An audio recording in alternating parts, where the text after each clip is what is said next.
Good morning, OPSC aspirants. Today we'll study branches of anthropology, their scope and relevance. We'll start with biological and physical anthropology. Now, this is the oldest branch of anthropology, which deals basically with human evolution, variation, and applied knowledge of biological science. It has helped in many biomedical and social cultural purposes also. Starting with its scope, it has two scopes, two areas basically. One is human evolution, other is human variation. The objective of human evolution is to study the various links in the chain of evolution of man. It starts from the beginning of it begins with the earliest man to the modern man. It is based on the study of fossils of man, the living primates of the today, for example apes, monkeys, etc. Now the objective of human variation is it deals basically with the comparative study of man in terms of physical and biological features, for example blood group, height, skin color, etc. Now, apart from this, biological anthropology also deals with various aspects of biotechnology such as recombinant DNA technology, DNA fingerprinting, human genome project, cytology, and serology. It also has relevance. For example, it helps in suggesting the position of mankind in the animal kingdom. It also helps in fighting against the social evils such as racial arrogance and racism. It also helps in ensuring better health, nutritional, as well as food security. And helps, obviously, biological anthropology helps us in solving paternity issues, which also helps in preventing crimes. We'll move on to the social cultural anthropology. Social cultural anthropology basically is it started in the 19th century in UK and USA in form of ethnology. This branch basically solves many important socio-cultural and economic purposes. We'll look at the scope of the social cultural anthropology.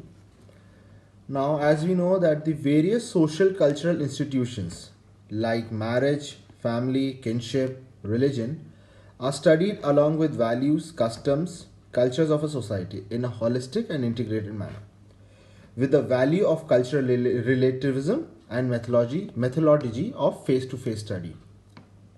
So this is about the scope. It also compares different societies and cultures across the world, thereby bringing out a universal behavior of man. We look at the relevance of this branch. It collects the most authentic data regarding society and culture from various parts of the world in order to bring out generalization. This helps in building a universal law of generalization which creates awareness about people's behavior, enhancing level of tolerance and reduces conflict. Basically, it's about universal law of generalization which helps in creating awareness about people's behavior and tolerance and reducing conflicts.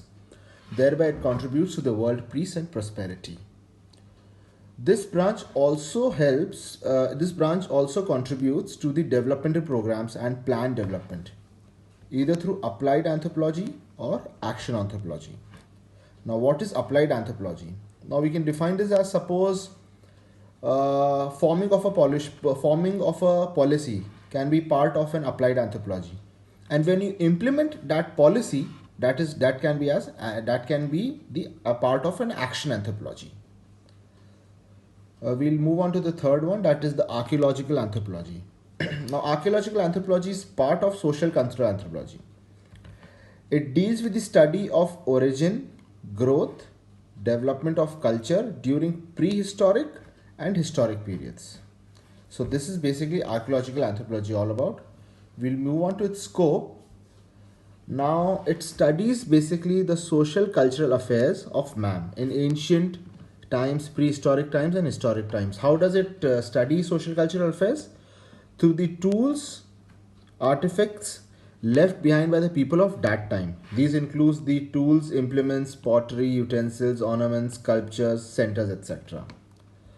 Now a chronology is being established through these artifacts which are determined by various dating methods. And then which is then followed by the interpretation of these findings using the dating methods.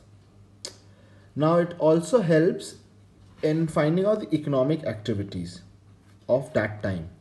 Okay? Like for example, the presence of sickle indicates crop cultivation. Physical remains of housing pattern can reveal certain aspects of their social cultural features also. We can also come to know about their religious beliefs. For example, burial sites, observation artifacts kept in graveyards, which reflects the faith they had in life after death. We'll move on to its relevance. Archaeological anthropology has enabled anthropology basically to study the society and culture right from the first culture of man, even in the absence of any written documents. It has helped in the study of evolution of culture right from the first culture of man. And this current trend in archaeological anthropology is to understand the climatic pattern during prehistoric times through material artifacts of that time. Thank you.